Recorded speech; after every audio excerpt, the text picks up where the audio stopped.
how do autonomous robots or self-driving cars measure or sense things? If you had to measure temperature, you would use a thermometer.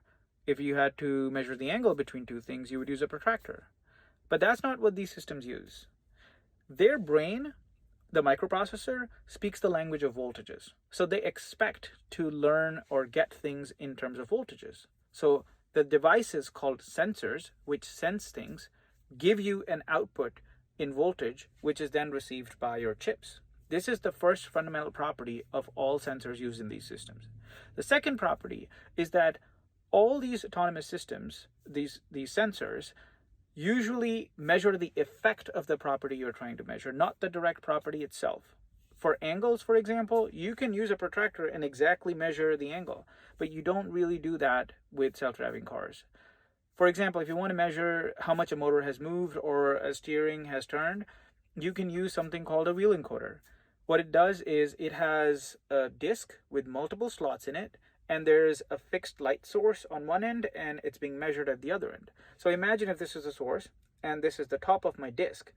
When the motor is here, light doesn't go through. If it moves, light goes through. If it moves back, doesn't go through, goes through, doesn't go through, goes through. So just by measuring at the other end, I can see how many pulses have come through, and I know how many slots have passed.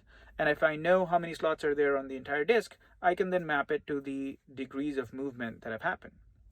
Similarly, if you want to measure acceleration, we use capacitive accelerometers where you have a fixed set of electrodes and a floating set of electrodes.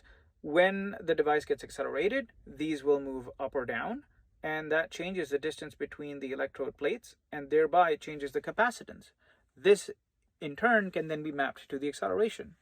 For temperatures, you could use thermocouples, where if there's a change in temperature, you get a corresponding change in voltage.